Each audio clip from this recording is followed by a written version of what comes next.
திராவிட இயக்கத்தினுடைய கோட்பாடு சொல்லு. அதை எப்படிங்க என் வாயால சொல்றது? ஏட்டா அதுக்காண்டி ஒரு வாயை வாடகைக்கா வாங்கிட்டு வர முடியும்? நவீன தமிழ்நாட்டை உருவாக்க நாம் எடுத்த முயற்சிகள், திராவிட மாடல் ஆட்சி, சமாதி கட்டுவது, பேனா வைப்பது, பள்ளிக்கூடங்களை சீரமைக்க மக்களிடம் கையேந்துவது, அடிப்படை தகவல்களை நீங்கள் எல்லாம் அறிந்திருப்பீர்கள். தேர்தல் பணிகள் குறித்த விதிமுறைகளையும் அனைவரும் அறிந்திருப்பீர்கள். ஓட்டு போட்டு வெளியே வர முறை நம்மளுக்கு போட்டுருக்கானாங்கிறத கன்ஃபார்ம் பண்ணிக்க.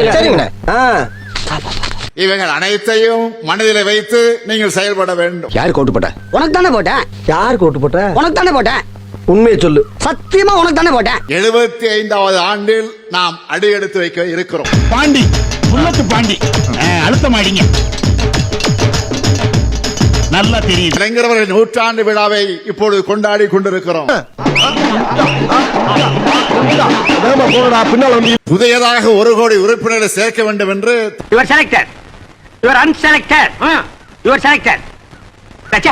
மீண்டும் மீண்டும் மீண்டும் மீண்டும்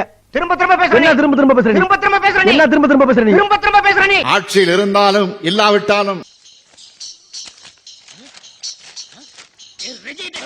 நிவாரண பணிகளை செய்தது என்பதை நீங்கள் மறந்திருக்க மாட்டீங்க. நிம்மதியான சாப்பாடு இல்ல, ஒரு தண்ணி பச்சை தண்ணி கூட ஆள் இல்ல. பச்சை தண்ணி இல்லாம பசங்க எல்லாம் சாவுதுங்க. அப்படியே நாடாளுமன்ற தேர்தலின் வெற்றிக்கும் நீங்கள் தான் பொறுப்பான. வெக்க மனுஷங்களா நீங்களா? நாடும் நமது, 40 நமது. போடுறான்னு நாங்க நினைவு இல்லாம இருக்கோம். 17 வருஷமா தென்னை மரத்துல தான் போட்டுக்கிட்டு இருக்கோம். கம்பீரத்தோடு நீங்கள் கடமையாற்ற வேண்டும். என்ன நக்கலா? பின்ன என்னையா பின்ன உங்களுடைய இலக்காக அமைய வேண்டும். இவன் சொல்ல தாங்க முடியல. உங்களுக்கு நிறைய கடமைகளும் இருக்கிறது.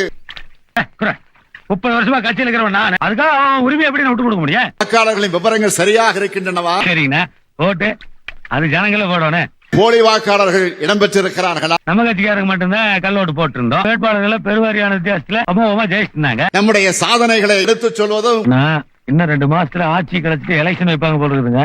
நீங்கள் நெருக்கமான நட்பை கொண்டிருக்க வேண்டும். கை எடுக்கணுமா? இருக்கட்டும். இருக்கட்டுமாமா. யாருக்கு என்ன தேவையோ அதை கண்டறிந்து பெற்றுக் கொடுங்கள். பிராந்தி ஒரு புல்லு, பீரி ஒரு புல்லு, பிரியாணி ஒரு புல்லு, காடை ஒரு புல்லு, கவுதாரி ஒரு புல்லு, கொக்கு ஒரு புல்லு, கோழி ஒரு புல்லு, நண்டு ஒரு புல்லு, நத்த ஒரு. மிகுந்த முக்கியத்துவம் அளிக்க வேண்டும். நீங்கள் கொண்டு வரக்கூடிய தகுதி வாய்ந்த கோரிக்கை. கும்பிட்டு போங்க. ஆடை என்னப்பா அது? வேண்டாப்பா, ஆடை எந்திரிப்பா.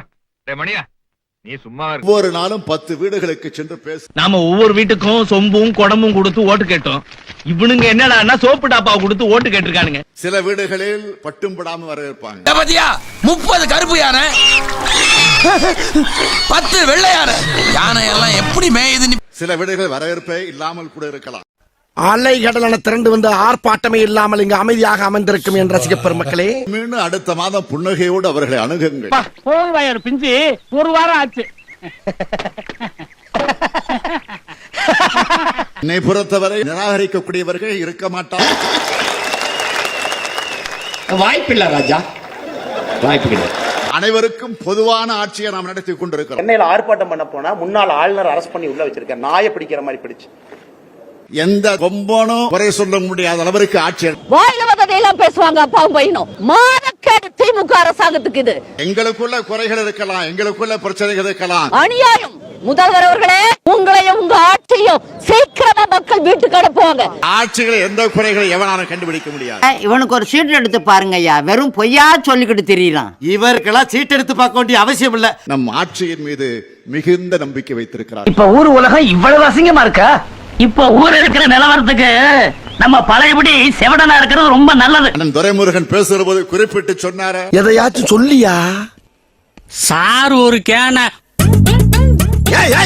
வருகிற வழியெல்லாம் வரவேற்பு. பொன்முடி மீது இன்று சேற்றை வாரி அடித்த சம்பவம் பரபரப்பை பற்ற வைத்தது. அதுதான் எனக்கும் புரியல. நீங்க பேசுறது ஒண்ணுமே புரியல சார். ஒண்ணும் புரியல. கூட்டத்தை கலந்துட்டு வீட்டை பக்கம் போங்க எல்லாரும். எனக்கு பல்வேறு பணிகள் இருக்கிறது.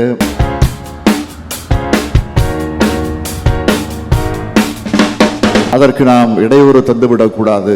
பண்ணி நான் சொல்லிடுறேன்.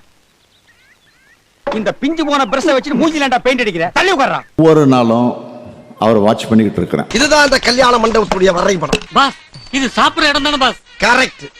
கண்காணிச்சுக்கிட்டு இருக்கிறேன். What is this boss? This is binocular. அப்படினா லாங்ல இருக்கிறத கிட்டக்க காட்டும், சிறுசா இருக்கிறத பெருசா காட்டும். உங்களுக்கு ஒரு சவால் விடுறேன். பேச்சிலே மன்னன், சிந்தனை சிற்பி, சைனடி குப்பி. ஆர்.என். ரவி, அவர் பேர் ஆர்.என். ரவி கிடையாது. செயல் சிங்கம், பிரச்சார பீரங்கி. What authority do you have? You have no rights. பர இங்கிலீஷ் எல்லாம் பேசுது ஸ்நேகிதனை ஸ்நேகிதனை. திராவிட முன்னேற்ற கழகத்துடைய ஒரு கடைக்கோடி தொண்டனை நிக்க வச்சு இந்த கொசு தொல்லை தாங்க முடியலடா, எங்க போனாலும் பின்தொடர்ந்தே வருது. செருப்ப கழட்டி அடிப்பாங்க.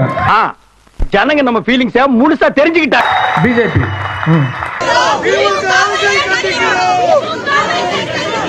அந்த தைரியம் எனக்கு இருக்குல்ல. அந்த பரம்பரையில வந்தவன் அந்த வீரபாண்டி நாட்டாம வங்கம் சாரி யுவரானர். என்ன சாப்பாடு போடுவாங்கன்னு பார்ப்பாங்க. புளி சாதமா, பிரியாணியா? கோழி பிரியாணி ரூபாய் 5. ஆஹா, நம்ம நாட்டுல அரசியல் கட்சிகள் ஊர்வலம் நடத்துறதுக்கு ஒரு அர்த்தம் இருக்கு. எல்லாரும் சேர்ந்து நேரம் டெல்லிக்கு போவோம். தமிழ்நாடு அட்டு பண்ணி டெல்லிக்கு பக்கத்துல வச்சிட்டோம்னா அதிகாரத்தையும் முதல்ல நம்ம வாங்கிக்கிட்டு பிரதமர் வீட்டுக்கு முன்னாடி போய் உட்கார்ந்துருவோம்.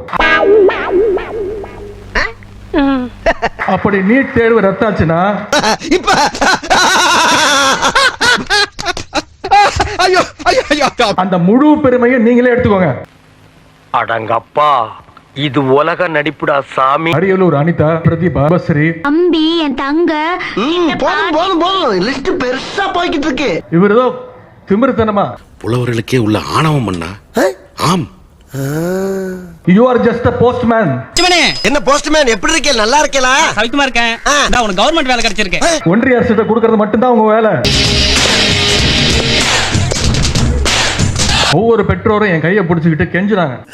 ஐயோ கடவுளே கடவுளே, கண்ணு கண்ணு வேண்டாடா சாமி. அவனை சொல்லி நிறுத்துங்களேன்டா. அவன் நிறுத்துற, அந்த லூசுக்கு மட்டும் வந்துட்டே இருக்கான். வர்ற நிறுத்துற அவனை.